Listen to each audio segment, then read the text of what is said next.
What's up, freak bitches, wherever you may be, however you may be listening? Thank you for giving me just a few minutes of your time. Joined again by my good friend, Jake Huff. What's going on, buddy? What's up, guys? How you doing? You know, one of the movies we've been wanting to do together for a long time now is The Craft. It's a big-time cult movie.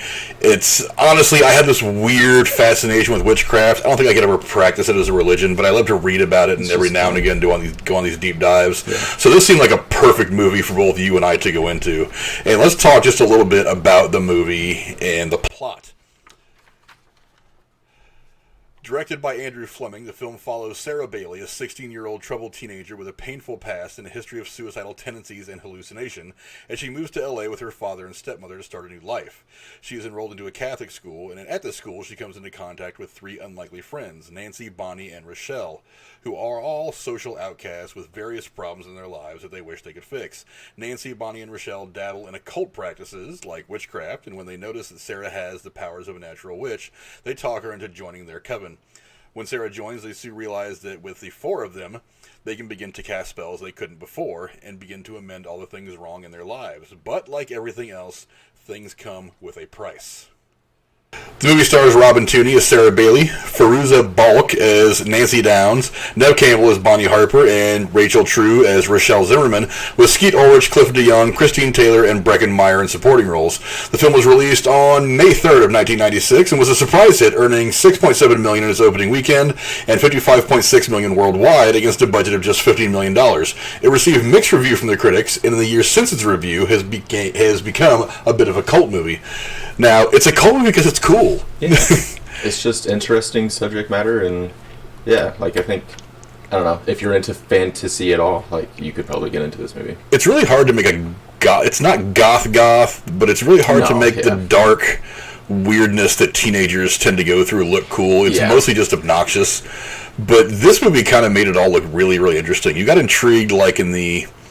It was just enough of the teen drama mixed with the supernatural elements to where one didn't overrun the other. Yeah. I think if they were going to lean one way, it would have been towards the supernatural. I could have dealt with that. If they'd have made it too much of a teen drama, I probably would have gotten bored of this movie a lot sooner. Interested, yeah. But yeah, it was a good mixture of the two. It was a good fine line, yeah. And the characters were really interesting. Yeah, I mean, I like the dynamic between... It's like Sarah, the main character, she was more of like the innocent girl. She didn't really know what she was getting herself into. And Nancy was the one, she's like the damaged girl. So she was the one that was, doing all the bad stuff, basically. But I just liked that, dynamic between the two. I like that being damaged is kind of the running themes, that everybody's got the damage. Yes. Yeah. Everybody's got some dings in their armor. The dirt in the past, yeah. But it's kind of, I think kind of the overarching story is how you deal with it. How do you deal with these things that vex your existence a little bit more than what you want them to? So, all these girls have different things. Neve Campbell's obviously experienced some kind of a fire at some point. She has those really bad burn scars. The black girl is the one Rochelle is the one getting bullied on by the preppy white girl. Robin Tunney's character is the one who obviously has had some issues. She attempted suicide. Her family had moved to a totally different city at the other end of the state. And then, of course, you have Fairuza Balk's character. God, I've never be able to pronounce her name right. That she's got all kinds of problems. She's got the crappy home life, douchebag stepdad, who I'm pretty sure is probably molesting her. They don't say that specifically, but he definitely alludes to being a bit of a perv. Well, yeah, even in that scene with her getting in the fridge, like him pulling her thing back. Yeah, it's not direct, but it's there. It's you understand why these girls kind of walk down this path of trying to find this escape from what they know and some outlandish way of trying to fix it, like witchcraft. But when they finally get this fourth piece to their little puzzle, and it's kind of that old adage that absolute power corrupts absolutely. They finally get this ability to do this, to practice this witchcraft at the level that they want to practice it at, and of course it all goes sideways. And it's this kind of this old rule that kind of exists in life, but they kind of make it a specific witchcraft thing here, that everything you put out there comes back to you 3 times. Yep. It's kind of it really is one of those be careful what you wish for things, because obviously it starts to go sideways almost immediately after they finally figure out how to do all this stuff. Yeah. And it does face a few things that a lot of people probably wouldn't mess with in movies nowadays, like rape. Obviously, Robin Tunney's character is almost raped by Skeet Ulrich's character. I don't think they'd let you get away with the... Because she does essentially bring it on herself, even though she's not, like, dressing sexy and asking for it, which is one of those kind of dumb things that people say. But it is kind of a byproduct of her casting this love spell on his character, and it kind of goes too far. All of them experience this, so it really is this kind of thing... This kind of lesson that you learn of be careful about how much you push these things that you can do, because there are broader consequences to some of these things that you aren't going to see coming, and they can greatly affect the people around you. And then, of course, you have Fairuza Balk, who goes completely insane. It's God, I've loved her in almost everything she's been in. Yeah.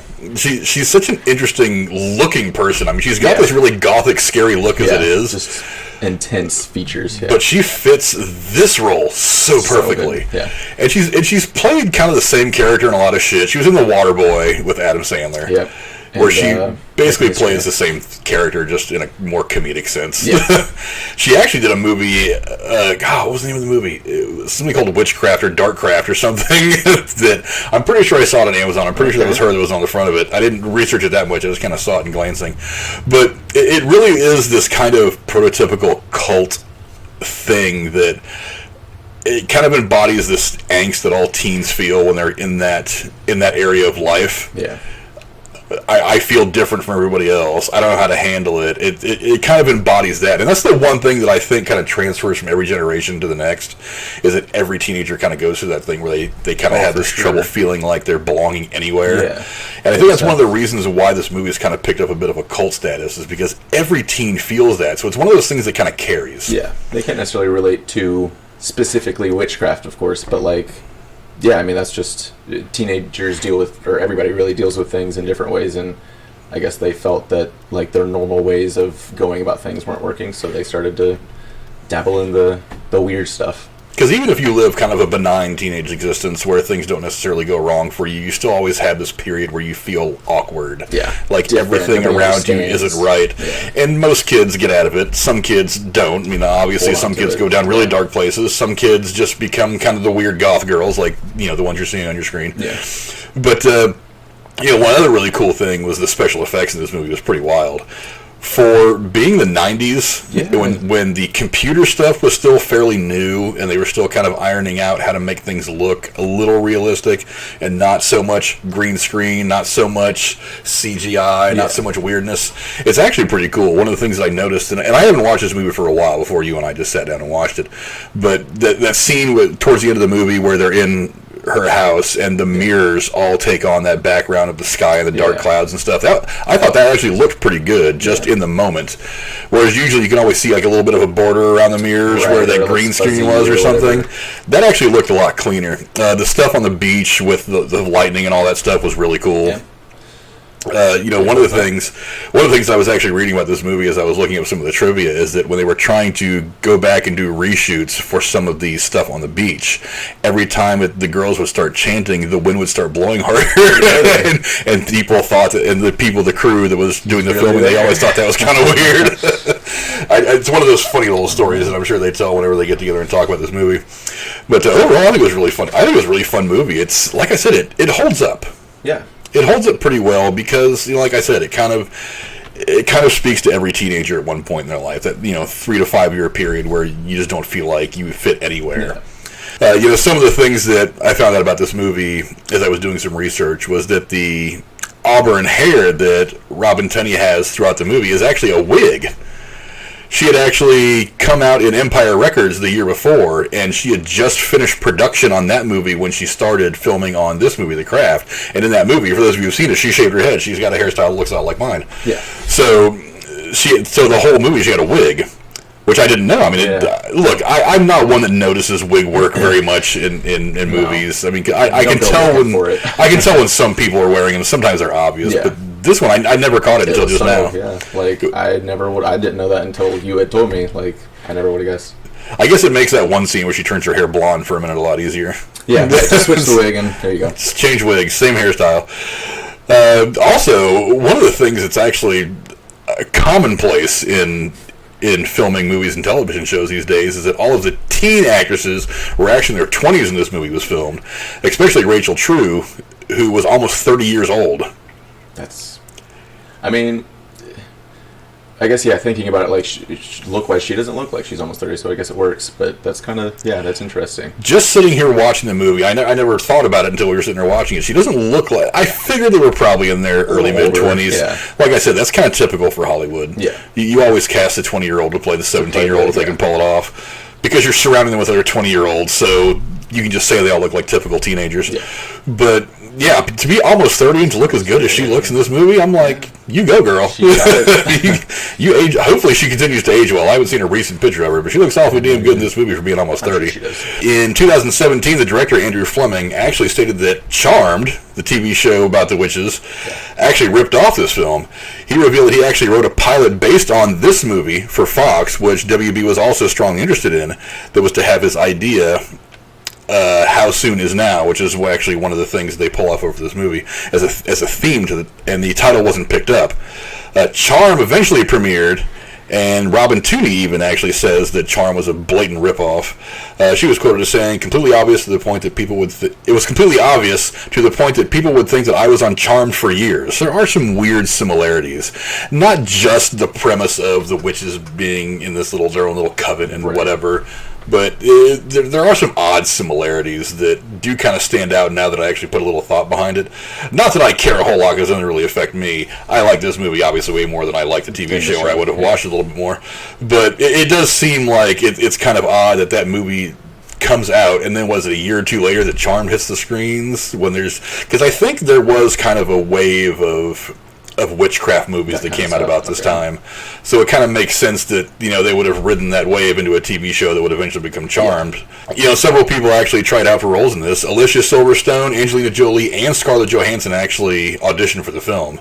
That would have been something interesting to see, especially the younger versions of these girls. Yeah, Scarlett Johansson, because I didn't think, she's in her mid-30s now. She would have been I guess she would have been exactly the age then, 15, 16. Well, this is about the time that she was getting big anyway, in the late 90s. This was 24 years ago now. Yeah, mid-late 90s is about the time she was starting to get into her own as an actress anyway. I know that's about the time I remember seeing her for the first time in some stuff.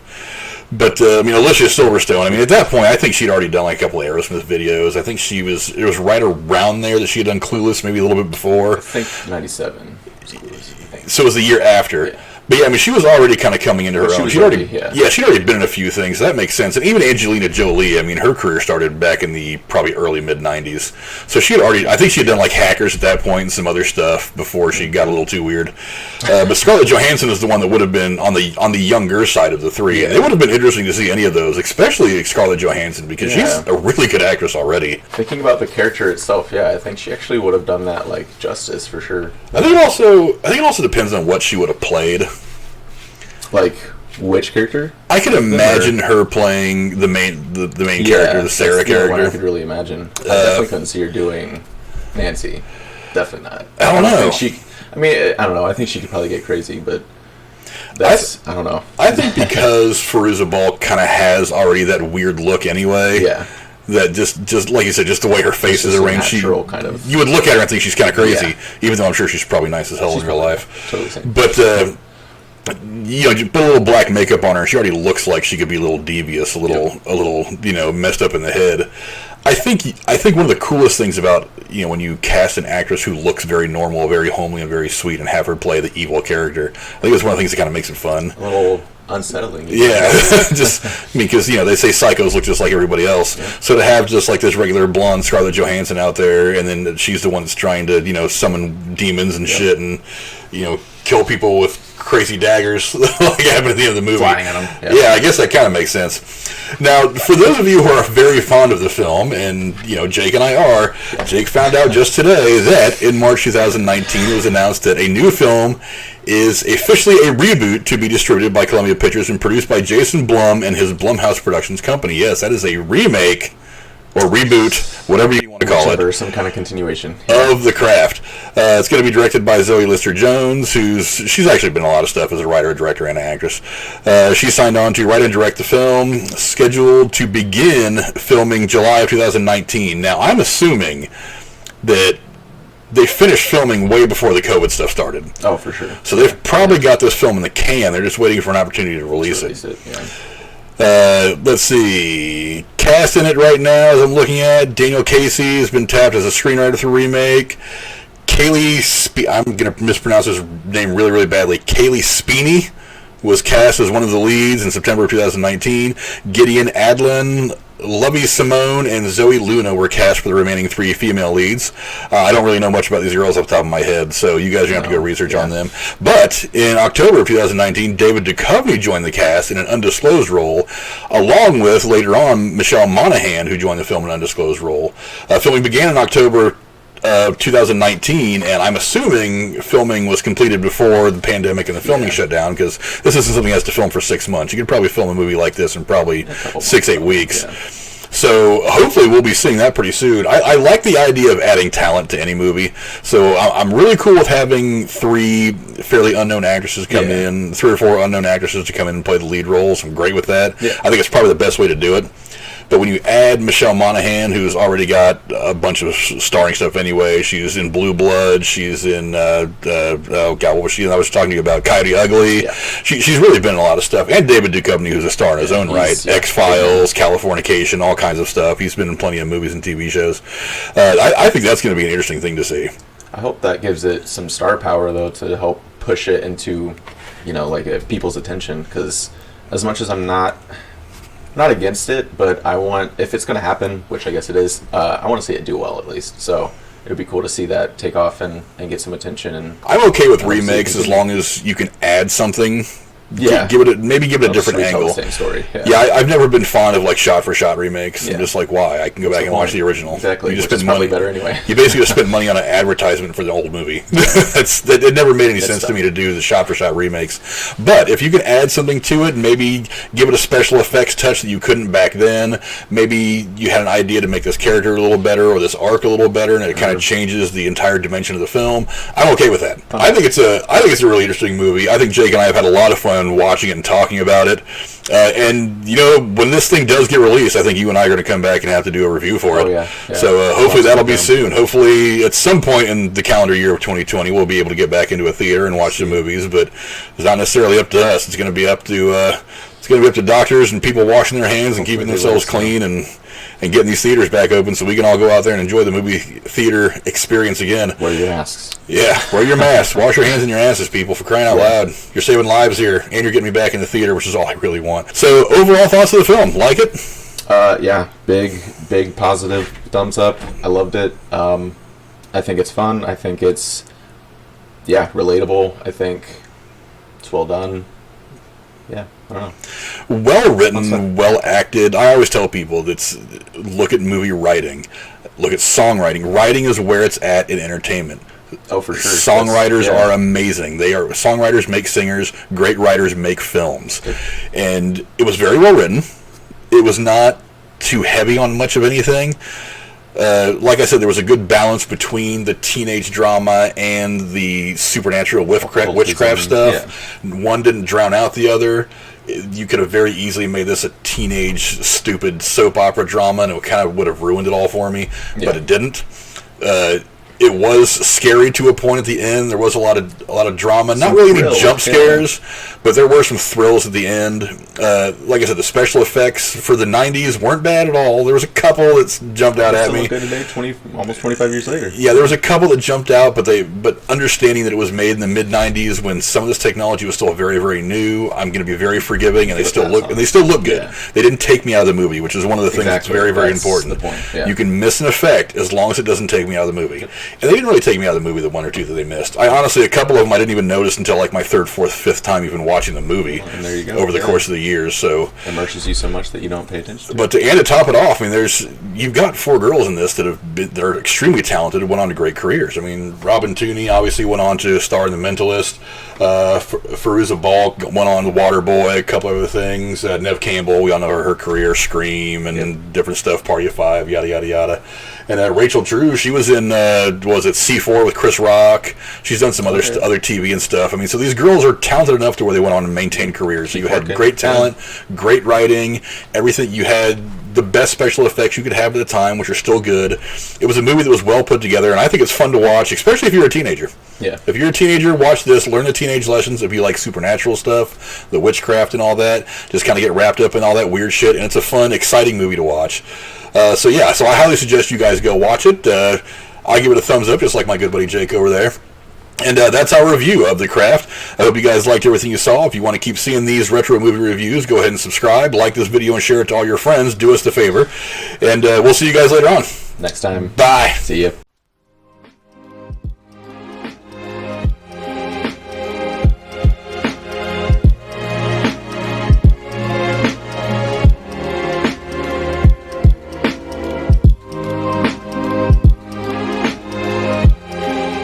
The movie stars Robin Tunney. I always get that wrong. The movie stars Robin Tunney as Sarah Bailey. Fairuza. I almost called her Fairuza. Damn it. Let me try the casting again.